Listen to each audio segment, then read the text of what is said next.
Doctor Amitabh Banerjee, अब यूएचओ का क्या कहना है? मुझे लगता है कि यूएचओ की तो बहुत सबसे बड़ी जीत है, क्योंकि लगभग 184 देशों के आंकड़े आ गए हैं आपके सामने। आप जो कुछ आपने कुछ प्रेजेंटेशन दिया है, मैं चाहता हूं कि वन बाय वन उसे मीनाक्षी दिखाएं और आप थोड़ा सा एक्सप्लेन कर दें कि वो क्या क्या वो था प्रेजेंटेशन, जो जिसमें कि आपके पास जो डेटा है वो क्या कह रहा है। ये एक दो वैक्सीन पैराडॉक्स दिखा रहे हैं हम, ये हमारे दर्शकों को देख रहे हैं, हमारे दर्शक जो डेली केसेस आ रहे थे। हाँ जी, ये कुछ ऐसे आंकड़े हैं, कुछ ग्राफ्स हैं जो कि 7वीं क्लास का बच्चा भी समझ जाएगा। अभी ये ग्राफ में हम क्या दिखा रहे हैं, ये जो लाल सेमी सर्कल है ये वैक्सीन रोल आउट करने का टाइम है। जैसे इजराइल ने सबसे पहले मैक्सिमम वैक्सीन रोल आउट किया था और सब ने, हर देशों ने उसका सराहना किया था कि Israel has achieve maximum vaccination. आप देखिए बाएं तरफ जो लाल सर्कल के बाएं तरफ केसेस क्या है और वैक्सीन रोल आउट के 1 साल पहले का दिखा रहा है और 1 साल बाद का दिखा रहा है। वैक्सीन रोल आउट उन्होंने दिसंबर 2020 फरवरी किया, उसके बाद देखिए दाहिने तरफ केसेस ज़्यादा है। तो वैक्सीन अगर मास पॉपुलेशन लेवल में अगर ट्रांसमिशन सही में वैक्सीन से रुकता, अभी देखिए आप कह रहे हैं कि ये पॉपुलेशन एक्सपेरिमेंट है, एक्सपेरिमेंटल यूज है, तो आपको डेटा को फॉलो अप करना चाहिए ना। आपने मास रोल आउट किया, फिर देखना चाहिए कि वैक्सीन रोल आउट के बाद केसेस कम होने चाहिए। अभी दाहिने तरफ कोई भी बच्चा बताएगा कि वैक्सीन रोल आउट के पहले कम केसेस हो रहे थे, बाद में दाहिने तरफ केसेस ज्यादा हो रहे हैं। इसका मतलब ट्रांसमिशन रुकता नहीं है। और जैसे अभी अंबर जी ने कहा और फाइजर ने भी बोला कि ट्रायल में तो ट्रांसमिशन उन्होंने देखा ही नहीं था, टेस्ट ही नहीं किया था। नहीं, उन्होंने तो यूरोपियन यूनियन के पार्लियामेंट में उनको हियरिंग हुई, उनको पार्लियामेंटेरियन ने ग्रिल किया और उसके बाद उन्होंने एक्सेप्ट कर लिया। डेटा से ये साबित होता है कि ट्रांसमिशन नहीं रुक रहा है पॉपुलेशन। दूसरी बात, उनका दूसरा ये था कि ठीक है हम ट्रांसमिशन नहीं रोकेंगे बट हॉस्पिटलाइजेशन और डेथ प्रिवेंट करेगा। अभी अगला स्लाइड दिखाइए मीनाक्षी। अभी ये देखिए ये डेथ का है, ये इजराइल का डेथ का है। अभी बाएं तरफ डेथ देखिएगा और दाहिने तरफ डेथ देखिएगा। इसमें देखिए वैक्सीन लेने के बाद डेथ भी ज़्यादा हो रहा है। और इसमें इजराइल ऐसा कंट्री है जो 2 बूस्टर दिया हुआ है। 2 बूस्टर के बाद भी अभी देखिए मार्च 22 तक का डेटा या जुलाई 22 का डेथ्स पहले से ज़्यादा हो रहे हैं। और इसमें हम कैसे कहेंगे कि डेथ नहीं हो रहा है वैक्सीन के बाद? वैक्सीन के पहले कम डेथ थे, ग्राफ से दिख रहा है। और ये जो डेटा है ये वर्ल्डोमीटर से लिया है और वैक्सीनेशन का भी वर्ल्ड इन डेटा से लिया है। तो ये public source is a very well proved source. हाँ, सोर्स है, वर्ल्डोमीटर का डेटा है और वैक्सीन का भी डेटा वर्ल्ड इन डेटा में से है, रेफरेंस भी दिया है। इसको मैं 1 साल से ये डेटा प्रेजेंट कर रहा हूँ कि भाई 6 महीने से कर रहा हूँ कि कोई इसका जवाब दे। मैंने पब्लिकेशन भी किया है साइंटिफिक जर्नल में, अभी तक किसी ने इसका रिबट नहीं किया है, सब चुपचाप बैठे हैं। तो मैं तो चाहता हूं कि कोई समझाए। कोई ये मैथमेटिकल मॉडल नहीं है, कोई कॉम्प्लेक्स मॉडल नहीं है, ये सिंपल ग्राफ है, इसके ऊपर कोई भी जवाब दे सकता है। इसके बाद अभी देखिए जापान का, देखिए जापान सबसे इंटरेस्टिंग इसलिए है कि जापान ने लॉकडाउन नहीं किया था और लॉकडाउन नहीं करने के बावजूद भी उनको देखिए वैक्सीन रोल आउट के पहले हार्डली कुछ केसेस हो रहे थे जापान में, क्योंकि जापान का पॉपुलेशन। और ये जो आप कह रहे हैं ये वैक्सीन रोल आउट जो जनवरी 2021 की बात है, मतलब जो फर्स्ट वेव आया जो नवंबर से ऑनवर्ड, नवंबर दिसंबर में आउटब्रेक हुआ, ये इन्होंने जैसे हमने देखा है कि अप्रैल पूरा जापान बहुत देर तक रुका रहा वैक्सीन रोल आउट के पहले। जापान दूसरे कंट्री का देखना चाहता था कैसे हो, तो अप्रैल 2021 में उसने रोल आउट किया। ये लाल सर्कल दिखा रहा है, सेमी सर्कल। आप देखिएगा बिगर लॉकडाउन के भी उनके केसेस नहीं हो रहे थे। जापान, स्वीडन, बेलारूस, आइसलैंड, ये 4 कंट्री थे जिन्होंने लॉकडाउन नहीं किया। अब वैक्सीन लगाने के बाद उनके केसेस देखिए कितने ज्यादा हो गए। अभी 2-3 महीने ज्यादा इफेक्ट होता, अभी देखिए कितना ज्यादा पीक हो रहा, सो मेनी टाइम्स।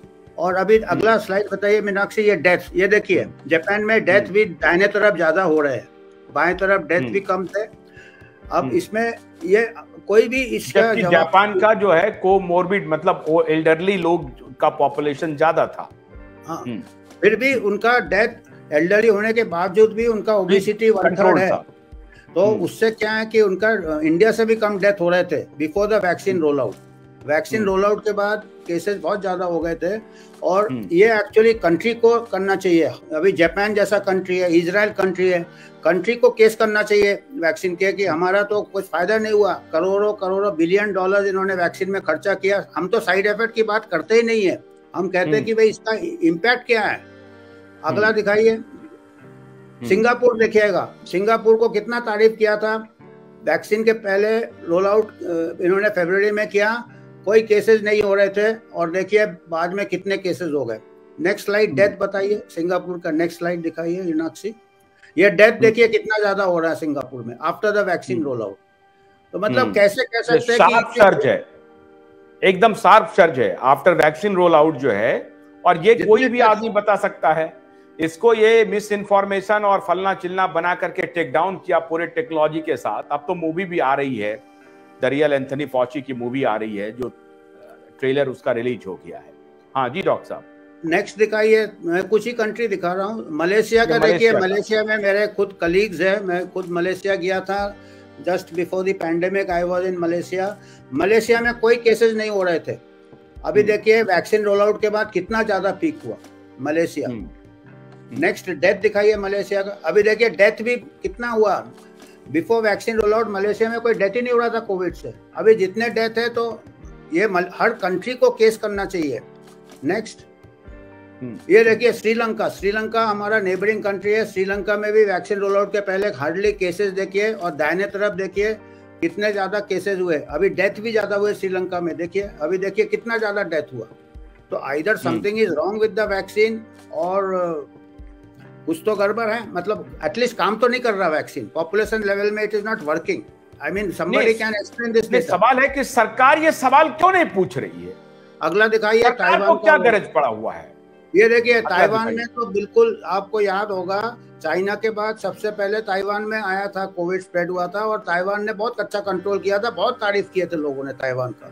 एग्जाम्पल देते जैसे हमारे यहाँ केरल का एग्जाम्पल दिया, केरल मॉडल, ताइवान कोई केस बिल्कुल सपाचट था। वैक्सीन रोल आउट के कुछ महीनों बाद देखिए पूरे केसेस कितने ज्यादा पीक हो गए, डेथ भी ताइवान में ज्यादा हो रहे हैं। नेक्स्ट ये देखिए जितने डेथ हुए, तो अभी ये हमने कुछ कंट्रीज के बताए, ऐसे यूरोपियन जर्नल ऑफ एपिडेमियोलॉजी एक पेपर है, ऐसे उन्होंने 68 कंट्रीज का डेटा को अध्ययन किया है, और पता चला कि 68 कंट्रीज और 2947 अमेरिकन काउंटीज, इन्होंने डेटा ऐसे प्लॉट किया है, और उनको पता चला कि वैक्सीन के बाद पॉपुलेशन लेवल ट्रेंड कोविड-19 के कम नहीं हुए, चेक नहीं हुए। तो सवाल ये उठता है कि हम पैसा क्यों खर्चा करें जब कोई फायदा ही नहीं हो रहा है हमको, तो हम इतना billions of dollars, vaccine mandate, side effect तो है ही, और सबसे अद्भुत बात तो हमको ये लगता है कि नेचुरल इम्यूनिटी वाले को क्यों दे रहे हो, जब आपको अभी देखिए नेचुरल इम्यूनिटी से ही हमारे कंट्री में या जो भी कंट्री में अपने आप कम हो रहे हैं, और उसी टाइम उन्होंने वैक्सीन रोल आउट किए, क्योंकि उससे क्या होगा कि जो नेचुरल इम्यूनिटी से हमको केसेस कम होंगे, वो क्लेम करेंगे कि हमने वैक्सीनेशन से सब कंट्रोल किया है। आम आदमी यही सोचेगा। ये फ्रॉड ने जो नया नैरेटिव लाया था लॉन्ग कोविड वाला, जिसको हम लोगों ने डंप कर दिया, हम लोग पूरी तरह से पूरी ताकत से इनके छाती पर चढ़ करके इसके उस नैरेटिव को उसका मान मर्दन किया, नहीं हमने देखा है, ठीक है, लॉन्ग कोविड, ये पापियों का जो लॉन्ग कोविड का जो नैरेटिव था ना, उसको हमने एक्सपोज कर दिया। नहीं अभी देखिए लॉन्ग कोविड हम मान लेते हैं, चलो लॉन्ग कोविड है, पर वैक्सीन के बाद कोविड केसेस बढ़ गए हैं। वैक्सीन के बाद अगर कोविड केसेस बढ़ गए तो वैक्सीन के बाद ही लॉन्ग कोविड स्टार्ट हुआ है, मतलब वैक्सीन ने प्रिवेंट तो नहीं किया long covid. That is the impact of vaccine. Long covid नहीं है, that is the impact of vaccine. मतलब vaccine is not the solution. Vaccine के बाद केसेस बढ़ गए तो लॉन्ग कोविड भी बढ़ेगा, मान लिया हमने एक तरफ। ये भी we are discussing in the month of November in 2022 where all techsciences were hand in glove completely, जो सब लोग मिल करके ये पूरा खेला चल रहा था, और ये नवंबर 2022 में हम उनके सामने ये डेटा दे रहे हैं, जब तुम हमें कह रहे थे कि मिस इन्फॉर्मेशन फैला। ये डेटा हमने नेशनल हेराल्ड में भी कॉलम आया है, ये 6 महीने 8 महीने से मैं ये डेटा सर्कुलेट कर रहा हूँ, किसी ने रिबट नहीं किया। मैं चाहता कोई रिबट करे तो मैं भी कुछ समझू क्या है। Indian council of medical research और ये सौम्या स्वामीनाथन का बैकग्राउंड जरा बताइए डॉक्टर बेनेट। अभी ये उनकी बेटी है, ये तो मुझे मालूम है। देखिए, जहाँ तक Indian council of medical research है, मैं इन लोग क्या है कि इन लोग लैब साइंटिस्ट है, इन लोग को क्या है कि पॉपुलेशन लेवल में क्या हो रहा है ये बिग पिक्चर नहीं देखते हैं। तो इनका टनल विजन है, इनका पहले वायरस को देखते हैं, फिर वो स्पेकुलेट करते हैं कि वायरस कैसे बिहेव करेगा। और जबकि हम पॉपुलेशन में देख रहे हैं कि वायरस ऐसे भी कोई मोर्टेलिटी ज्यादा नहीं था। लोग ये सवाल कर रहे हैं डॉक्टर साहब कि जो मैथमेटिकल मॉड्यूल देने वाले लोग थे, so mathematical module, techscience, pharma company, इनका जो कोलैबोरेशन है उसकी वजह से ये सारा हुआ।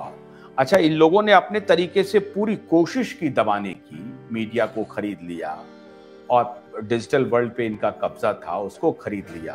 बावजूद इसके मैं इन टेक्साइंस को ये बताना चाहता हूं कि आपके लाख कोशिश के बाद भारतीय जनमानस कम से कम ये बात समझ गया है कि हुआ क्या 2.5 साल। और आप कितना भी स्टोरी को टेक डाउन करोगे, उससे बात नहीं बनेगी। सच्चाई छुपाए छुपती नहीं है, इस बात को गांठ बांध लो। बेईमान करप्ट टेक्साइंस के दलाल, सच्चाई को हम छुपने नहीं देंगे।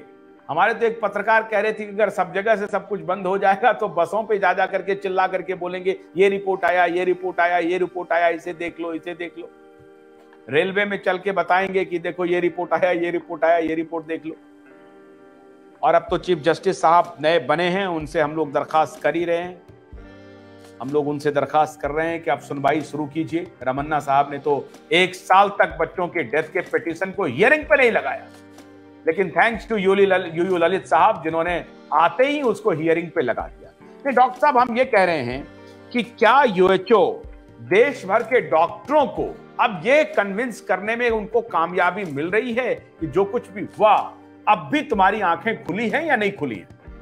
डॉक्टरों को कन्विंस करना मुश्किल है, क्योंकि डॉक्टर लोग अपना स्पेशलिटी हाइपर स्पेशलाइज्ड हो गया है। तो वो क्या है कि WHO के ऊपर, ICMR के ऊपर काफ़ी विश्वास है उनको। तो वो WHO खाली डेटा प्रेजेंट कर सकता है और चैलेंज कर सकता है कि कोई इसको समझाए। WHO खाली इतना ही कह सकता है, क्योंकि WHO का अभी WHO 50 साल पुराना ऑर्गेनाइजेशन है और एक समय में अच्छा ऑर्गेनाइजेशन होता था। तो पुराने जितने सीनियर डॉक्टर है वो अभी भी, मैं भी इज्जत करता था WHO का। मेरा थोड़ा डाउट तब चालू हुआ जब इन्होंने नेचुरल इन्फेक्शन को नज़रअंदाज किया और जब इन्होंने चाइल्ड वैक्सीनेशन चालू किया, तब मेरे को लगा ये बिल्कुल एंटी साइंस है। उसके बाद मैंने थोड़ा अध्ययन किया, फिर मैंने ये यौन का देखा, एम्बर कोरिल का प्रेजेंटेशन देखा, तब मेरे को कनेक्टिंग द डॉट्स हुआ कि तो मैं तो जो साइंस को डॉक्टर साहब जो साइंस को तबाह कर रहा था, वो आकर के पब्लिक डोमेन में इस तरह से बोलना शुरू किया, you are not attacking only Fauci, you are attacking the science. Now that gentleman is completely in dock, तो उसको ही is in big question now. उधर जब प्रोसिक्यूशन होंगे, उधर जब ये होंगे, तभी हवा का रुख बदलेगा। और ये ग्लोबल मूवमेंट, क्योंकि ये ग्लोबल ये है, रैकेट है। रैकेट में क्या है कि इट इज कई तो एकेडमिक्स भी इन्वॉल्व हो गए, जो कि इनोसेंटली इन्वॉल्व हो गए, क्योंकि उनको भी बहुत स्ट्रगल करना पड़ता है रिसर्च ग्रांट के लिए, उनको भी पेपर पब्लिश करने के लिए। तो अभी जितने भी मेडिकल जर्नल्स है ये भी कंट्रोल कर लिए थे लोगों ने, फार्मा ने। और इसमें क्या है कि कोविड के ऊपर आप कुछ भी पॉजिटिव लिखो, जैसे वैक्सीन इफेक्टिव है लिखो, या कोई आइवरमेक्टिन इफेक्टिव नहीं है लिखो, तो वो जल्दी पेपर पब्लिश हो जाते थे। और आप कोई दूसरा अगर लिखो कि आप नेचुरल इम्यूनिटी के ऊपर पेपर लिखो, वो एक्सेप्ट नहीं होते थे। तो इस टाइप का उन्होंने कंट्रोल किया हुआ था।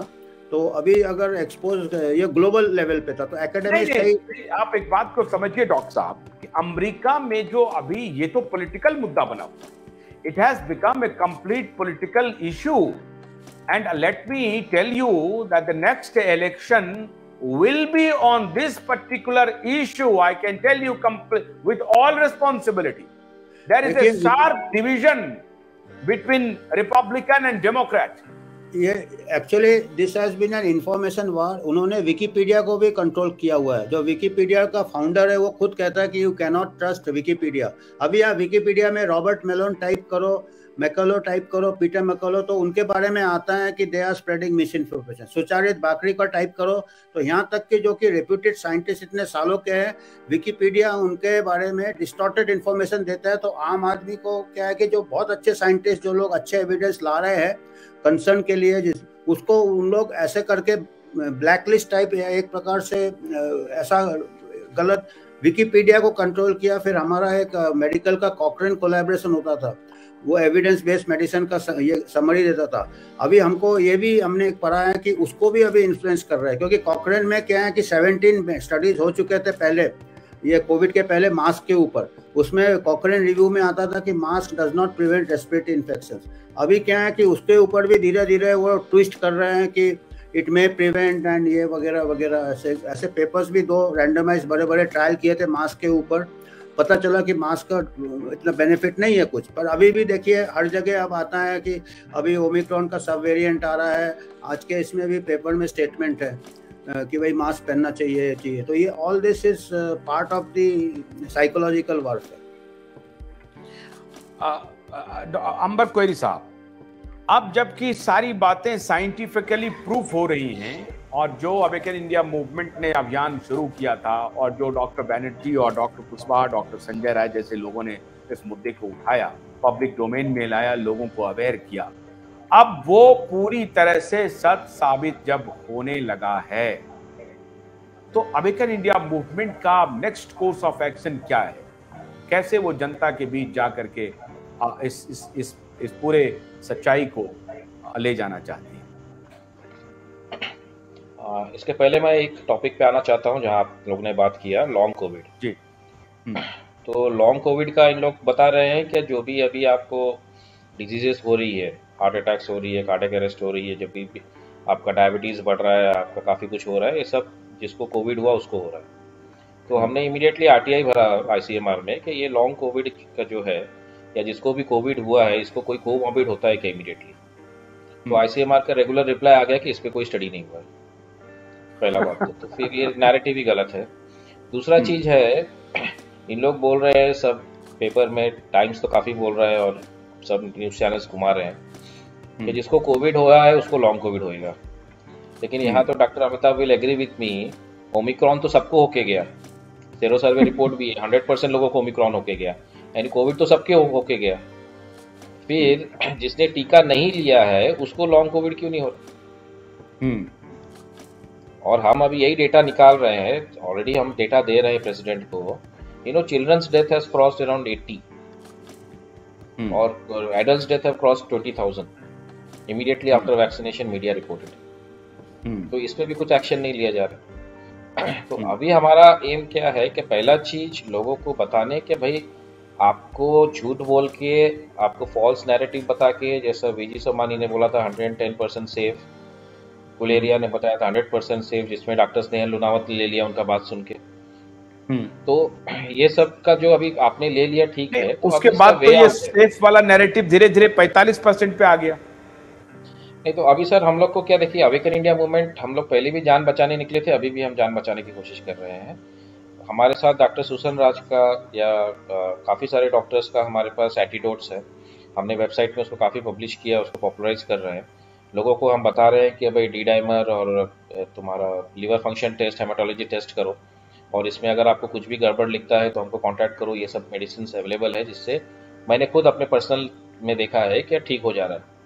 तो अभी लोगों को एक गड़बड़ तो हो गया, लोगों ने विश्वास करके ले लिया, लेकिन हम नहीं चाहते हैं कि 22, 23, 24 साल का लड़के लोग जो गिर गिर के मर रहे वो हो। तो उसको रोकना पड़ेगा, लोगों को समझना पड़ेगा कि भाई कनेक्ट करना पड़ेगा, मतलब एलिफेंट इन द रूम नहीं दिख रहा किसी को, तो एलिफेंट इन द रूम दिखाना पड़ेगा। कमाल की बात है कि मीडिया रिपोर्ट में हो रहा है कि जिम करते करते मौत, गरबा करते करते मौत। डॉक्टर कह रहे हैं आपके खान पान का हिसाब रखना पड़ेगा, लाइफ स्टाइल डिजीजेस बढ़ रहे हैं।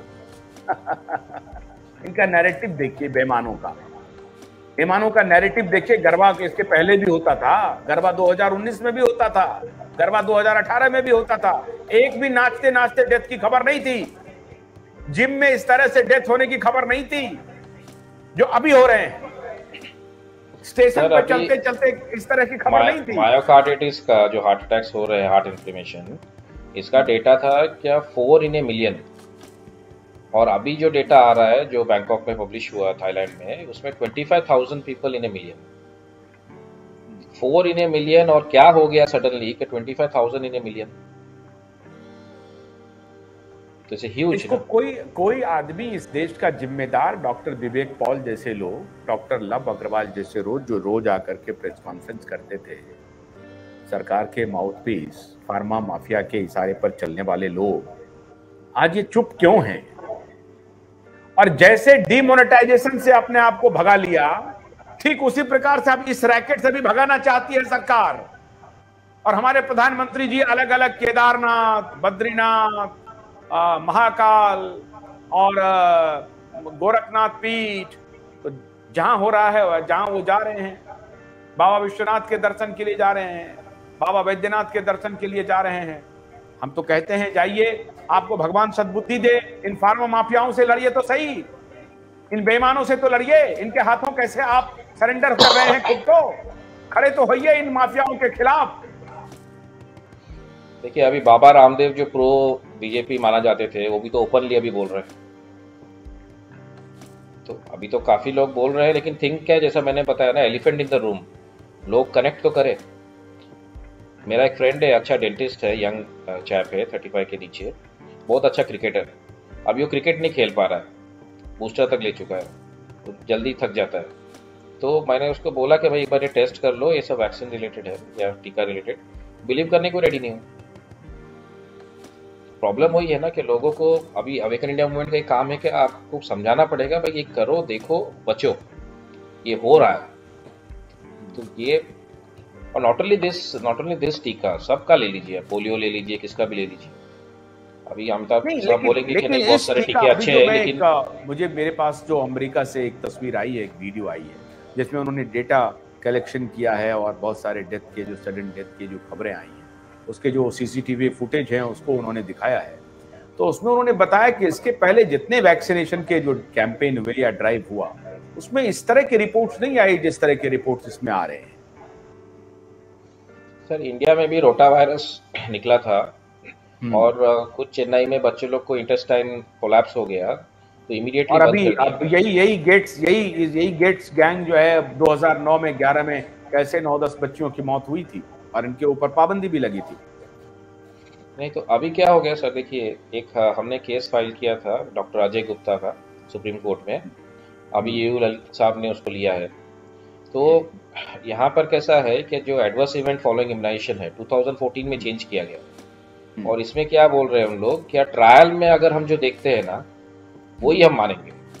और उसके पहले ब्राइटन क्लासिफिकेशन था। ब्राइटन क्लासिफिकेशन में क्या था कि पोस्ट मार्केटिंग यानी वैक्सीन या कोई भी दवा के बाद अगर कुछ साइड इफेक्ट्स होता है तो उसको माना जाएगा और इमीडिएटली वो बंद किया जाएगा। इसीलिए मैंने एग्जांपल दिया, रोटा वायरस का जो वैक्सीन आया था वो इमीडिएटली बंद कर दिया गया। लेकिन अभी इन लोग ने क्राइटेरिया ही बदल दिया है, तो इसलिए हमारे जो AFI कमिटी है वो डॉक्टर स्नेहल लुनावत का थ्रोम्बोसिस, ब्रेन थ्रोम्बोसिस, वो सारा वर्ल्ड आज बता रहा है तो उसको एग्री कर रहा है इवन।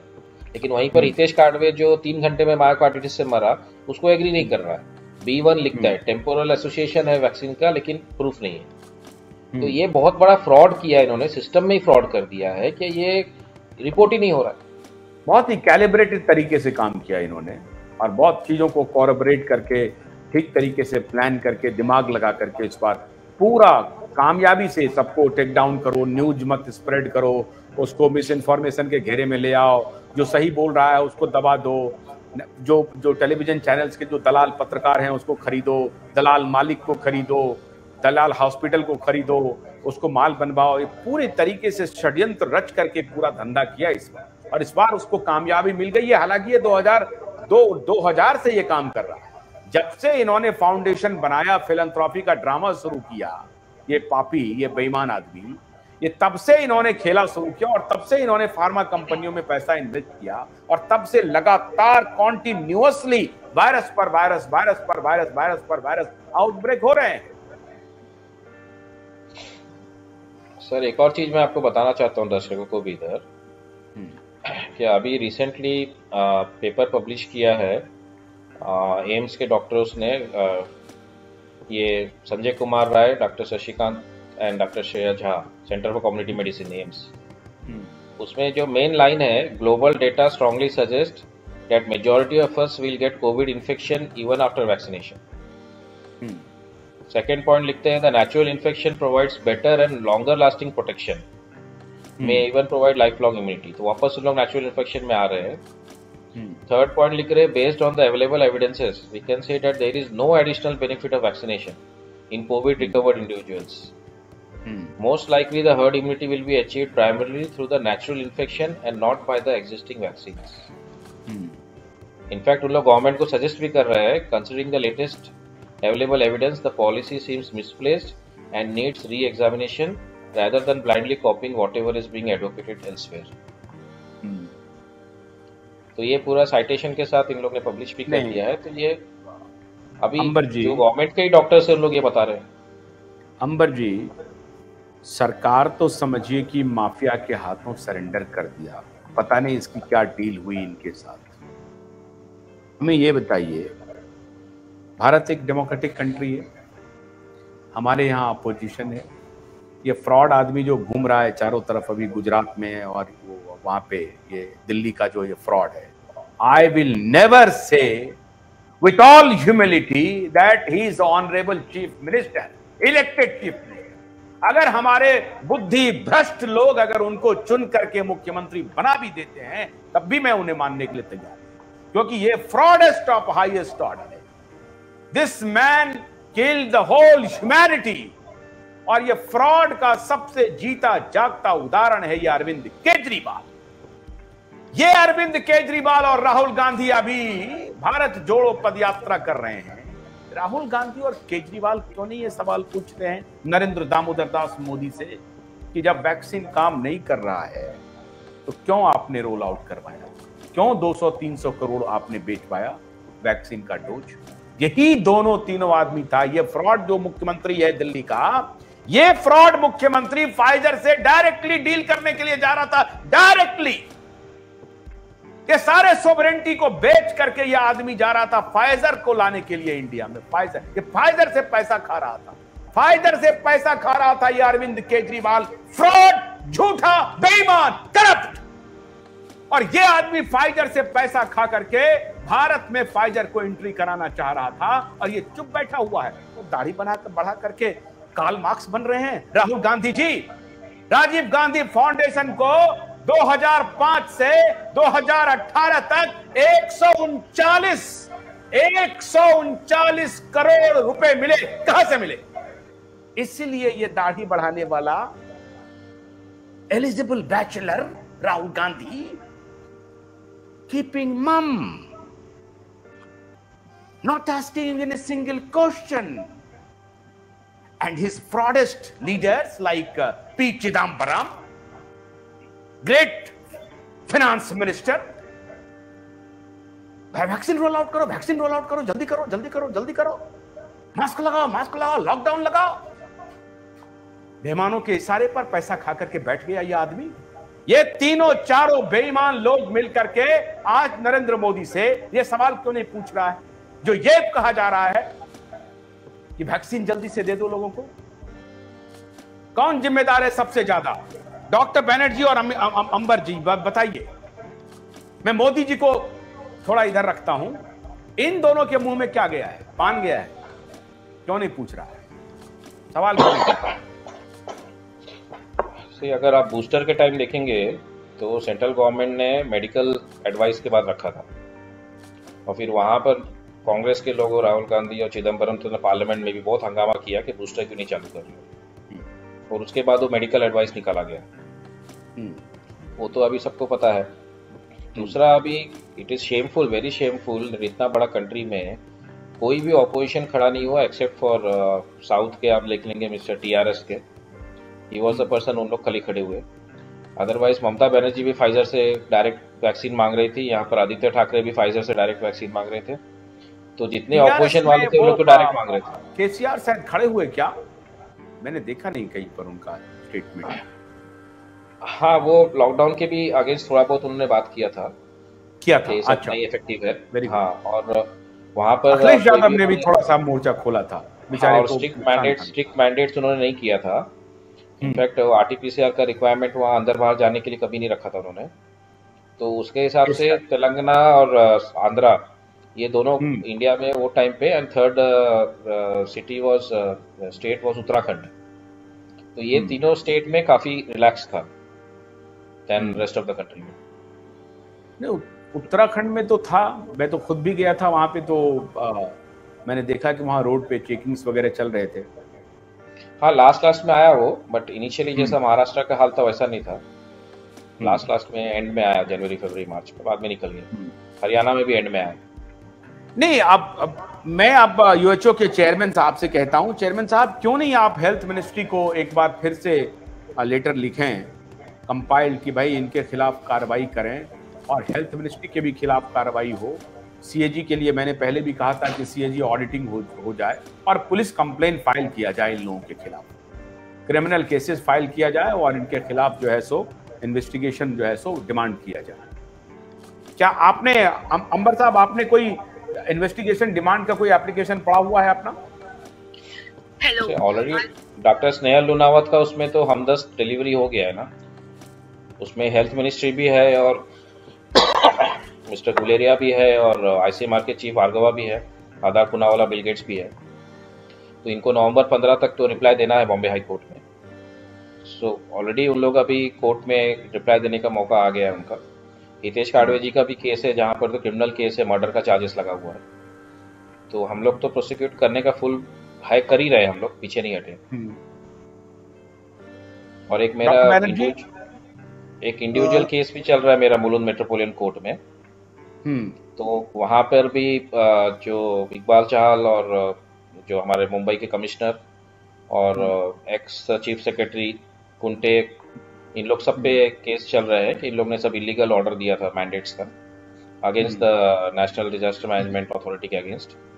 तो वो भी अभी 2-3 तारीख को उसका जजमेंट है, बिकॉज वो स्ट्रेट फॉरवर्ड है कि उन्होंने एनडीएमए एक्ट को फॉलो नहीं किया और अंदर द एनडीएमए एक्ट 2 साल का 1 साल का जेल है उनको।